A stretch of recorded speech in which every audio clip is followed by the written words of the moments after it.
अभी तक केवल शहरी क्षेत्र में यह व्यवस्था लागू थी, पुलिस आयुक्त प्रणाली। अब इसमें लखनऊ में 6 थाने और शामिल हो गए ग्रामीण क्षेत्र के, वाराणसी में 12 थाने और शामिल हो गए, और कानपुर में भी 14 थाने शामिल हो गए। ये इसलिए किया गया क्योंकि अभी तक लखनऊ में तो पुलिस कमिश्नर रैंक का व्यक्ति था, जो आईजी से ऊपर रैंक का व्यक्ति होता है, कभी कहेंगे एडीजी से ऊपर का भी रैंक का व्यक्ति, और जो लखनऊ देहात के थे जो 6 थानों में, वो एसपी रैंक का व्यक्ति देखता था। तो काफी कुछ इसमें काम करने में दिक्कतें आ रही थी। तो उसको एक रूपता लाने के लिए उन लोगों को जो अभी तक जो क्षेत्र बाहर थे, यानी ग्रामीण क्षेत्र जो 6 थाने बाहर थे, उनको भी इस पुलिस आयुक्त प्रणाली के पुनर्गठन के साथ उनको संबद्ध कर दिया गया है। और अब पूरा लखनऊ, चाहे वो ग्रामीण क्षेत्र हो चाहे शहरी क्षेत्र हो, पुलिस आयुक्त के अंतर्गत आएगा। इसमें 4 जिले प्रभावित हुए हैं। नोएडा ऑलरेडी पूरा जिला है। नोएडा पूरा जिला आया, लेकिन नोएडा पहले से पूरा जिला है। अब जो ग्रामीण इलाके बाकी तीनों जनपद पुलिस कमिश्नरेट के जो बाहर जो आउटर छोड़ दिया था, उसको शामिल करके एक व्यवस्था कर दी है, पूरे जिले को पुलिस कमिश्नरेट बना दी। दूसरा, जनपद सिद्धार्थनगर में सरयू नहर राष्ट्रीय परियोजना से संबंधित नहर निर्माण हेतु सिंचाई विभाग की भूमि उपलब्ध कराए जाने के संबंध में ये मैटर है। 1972 से यह चल रहा था। इसमें लगभग 14 लाख हेक्टेयर सिंचाई और 9 जिले प्रभावित होंगे।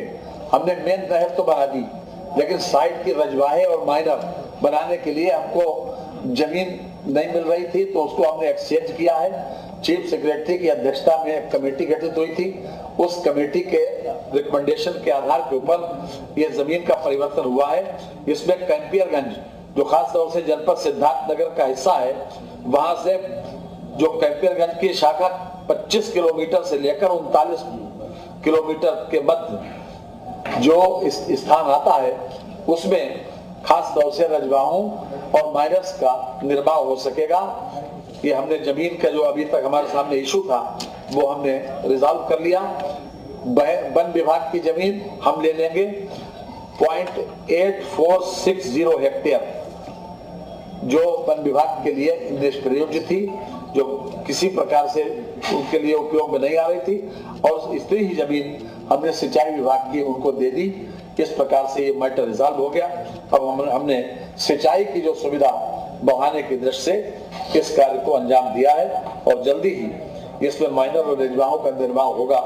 उसके माध्यम से हम ज्यादा से ज्यादा लोगों को सिंचाई की सुविधा उपलब्ध करा सकें। इसके अतिरिक्त कनहर सिंचाई परियोजना के अंतर्गत भी नहर प्रणालियों के लिए आवश्यक 127.1637 हेक्टेयर वन भूमि के बदले में 160760 हेक्टेयर गैर वन भूमि इसके हस्तांतरण के संबंध में, यह भी उसी प्रकार की योजना है। यह सोनभद्र जिले की है, वो सिद्धार्थनगर की थी, और यह सोनभद्र की दुद्धी तहसील के स्थित ग्राम भीसुर में ग्राम कोरची एवं ग्राम कुदरी अर्थात कुल 160 हेक्टेयर गैर वन भूमि कृषक भूमि प्रभागीय वन अधिकारी रेणुकूट वन विभाग प्रभाग रेणुकूट संबंध के नाम हस्तांतरित की गई। ये अपने आप में सुविधा की दृष्टि से भी, और ज्यादा से ज्यादा हम माइनर और रजवाहे बना सके। इसमें 22 नहरों के 27 भागों को पूर्ण किया जाएगा।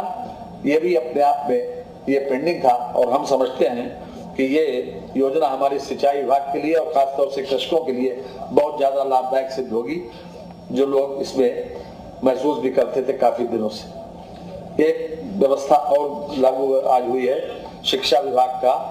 अभी तक हमारे बेसिक शिक्षा विभाग के महानिदेशक के क्षेत्राधिकार के अंतर्गत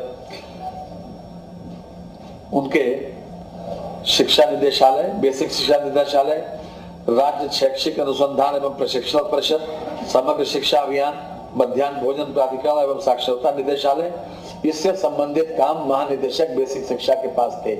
लेकिन जो कि नई शिक्षा नीति जो आई, उसमें प्रारंभ से लेकर यानी कक्षा 1 से लेकर कक्षा 12 तक किसी प्रकार का डिस्क्रिमिनेट नहीं किया गया।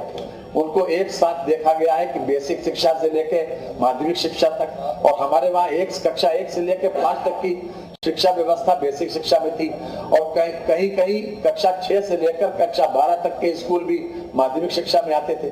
तो कक्षा 6 से लेकर 8 तक हम जूनियर सेक्शंस को भी बेसिक में देखते थे, इसलिए काफी कुछ काम में सुगमता लाने के लिए जो हमारी नई शिक्षा नीति है उसको ठीक प्रकार से कार्यान्वित करने के लिए यह व्यवस्था बनाई गई है। नई व्यवस्था के अनुसार अब बेसिक शिक्षा के निदेशक अलग होंगे और माध्यमिक शिक्षा के निदेशक अलग होंगे। इसके अतिरिक्त एक महानिदेशक का पद जो अभी तक केवल बेसिक शिक्षा को गवर्न करता था, अब बेसिक शिक्षा और माध्यमिक शिक्षा को दोनों को गवर्न करेगा और उससे कार्य की गति भी बढ़ेगी और सामंजस्य भी बैठेगा। तो कार्य की सुगमता की दृष्टि से ये व्यवस्था लागू की गई, क्योंकि नई शिक्षा की नीति में ये व्यवस्था थी कि 1 से लेकर 12 तक एक साथ देखा जाए, इसलिए हमने को निदेशालय में एक ऐसा व्यक्ति को बना दिया ताकि उसमें हमको काफी कुछ सहूलियत मिलेगी। इसमें एक बात होती थी, आप कह रहे हैं काम की तो दोनों के मंत्री तो अलग अलग ऐसा है, निदेशालय एक किया है, सचिवालय भी एक नहीं किया, निदेशालय एक किया। दोनों के निदेशालय को कभी कभी होता क्या था कि कक्षा 6 से लेकर 8 तक की जो ट्रांसफर पोस्टिंग की स्थिति थी, या कक्षा 6 से लेकर 8 तक के विद्यालय वो माध्यमिक से भी डील होते थे और बेसिक से भी डील होते थे, इसलिए ये किया गया। ऐसा है, अब आप देख लीजिएगा, हमने निदेशालय दोनों के इस प्रकार से किया है कि दोनों के निदेशालय अलग करेंगे। उनको गवर्न करने वाला एक महानिदेशक का पद है, जो अभी तक केवल महानिदेशक का पद केवल बेसिक शिक्षा को देखता था, अब उसके क्षेत्राधिकार के अंतर्गत ये माध्यमिक भी आ गया, ये किया है। मिल जाएगा, आपको मिल जाएगा, पहले मिल जाएगा हुजूर। अरे साहब, मैं तो हर बात मानने को तैयार हूँ, आपकी क्या पूछ सकता है। एक व्यवस्था जनपद वाराणसी में एकीकृत मंडल स्तरीय कार्यालय का निर्माण के संबंध में ये एक योजना बनाई गई थी। इसमें 2021 में राजस्व विभाग का एक शासनादेश था कि जिसके तहत राजस्व जो शहरी नियोजन विभाग यानी आवास और शहरी नियोजन विभाग के निवर्तन के ऊपर उन्होंने वो जमीन छोड़ दी थी। लेकिन अब नई व्यवस्था के अनुसार वो शासनादेश हमने बदल के विकास प्राधिकरण को ही उसमें अधिकृत किया जाएगा और वो पीपीपी मॉडल के ऊपर उसको आगे इरेक्ट करवाएगा, ताकि एकीकृत मंडलीय स्तर के जितने भी कार्यालय हैं वो वहां पर एक बिल्डिंग में आ सकते हैं। मेरे 5 विषय हो गए। अब मैं अनुरोध करूंगा आदरणीय श्री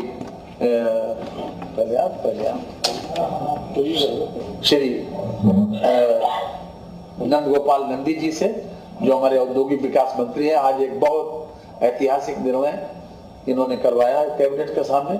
स्वागत। चलिए।